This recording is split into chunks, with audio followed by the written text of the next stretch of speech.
All right, today we're going to dig into a really interesting paradox, something that sits right at the heart of the entire aviation industry.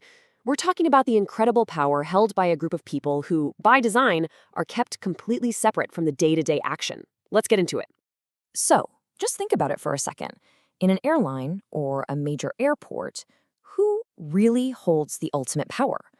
I mean, is it the pilot in the cockpit? The CEO? Maybe air traffic control? Well, the real answer might surprise you. Turns out it's the group that has the most authority. And yet, they are the ones who never fly the plane. They don't manage the terminals, they're not screening passengers at security. They have all of the responsibility, but literally zero operational duties. Kind of weird, right? Well, this is the whole paradox of the board of directors. So, what is a board of directors really? Well, in legal terms, it's the highest governing body in the organization.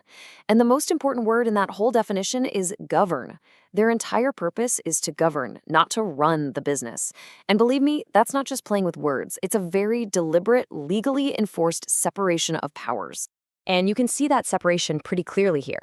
The board is all about the big picture stuff. What's our long-term strategy? How much risk are we willing to take on? Who are we hiring to lead this company? Management, on the other hand, they're the ones in the trenches, right? They're scheduling the flights, managing all the staff, and just handling the millions of things that have to happen every single day. And I gotta stress, this is not just some corporate flowchart stuff. In an industry like aviation, where the stakes are so incredibly high, this division of labor is a fundamental piece of safety design. It's like a firewall, intentionally built right into the system. And why is that firewall so important? Well, look at what happens when it gets breached. If a board starts meddling in day-to-day operations, everything gets messy. Accountability gets blurry. Who's actually responsible if something goes wrong? Safety issues might not get reported properly, regulators get confused about who they're supposed to be talking to, and the management team, well, they lose the clear authority they need to actually run the airline safely. So even though they don't control the how, boards are 100% legally accountable for the results. They are on the hook for the outcomes. Things like financial health, following regulations, and, most importantly, safety and security. So who are these people sitting on the boards? Generally, you have two types. First, you've got your executive directors. These are the insiders, people like the CEO or the CFO, senior managers who bring all that deep internal knowledge to the table. And then you have the non-executive directors, or NEDs. They're the outsiders. Now, here's the thing that might sound a little strange. A non-executive director's job isn't really to help out. Their primary function, their whole reason for being in that boardroom, is to bring an independent point of view and to challenge the executive team. Okay, so if their entire job is to challenge, what does that actually sound like? What kind of questions are they asking management? Well, they're asking the really fundamental stuff, like, this big new strategy we're proposing, is it actually a good idea? Have we thought it through? They're asking, are we really getting the full picture here? Or is there bad news being buried or softened before it ever reaches the boardroom? And maybe the most important question of all, have we really, truly considered the consequences here? What is our plan B? What happens if this whole thing fails? And having that outsider's perspective is just invaluable.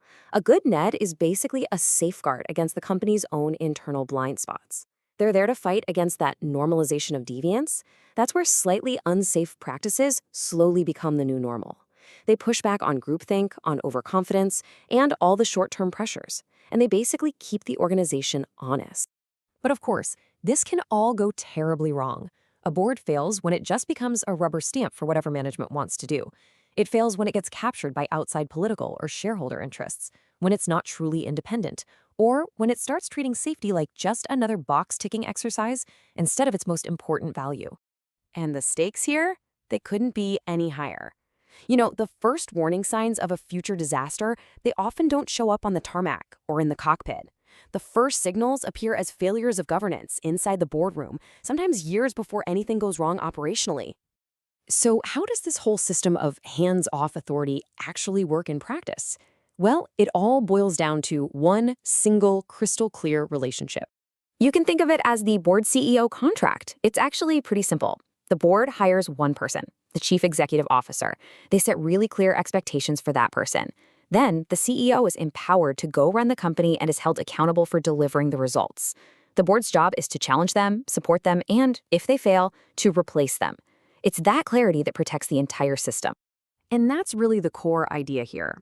The reason boards hold this ultimate, almost distant authority is precisely so that the operational side of the business can be held properly accountable. The separation creates clarity. It doesn't get in the way of it. So in the end, boards don't run aviation. They do something that's actually way more important. They decide who leads, they decide what level of risk is acceptable, they decide what the organization truly values, and they make sure that safety and security are protected above absolutely everything else. Which leaves us with a pretty interesting question, doesn't it? If the board is the one setting the overall direction, how is the company itself, its legal structure, all its different groups and subsidiaries, how is that structure used as a tool to actually enforce the board's decisions? We'll dig into that in our next explainer.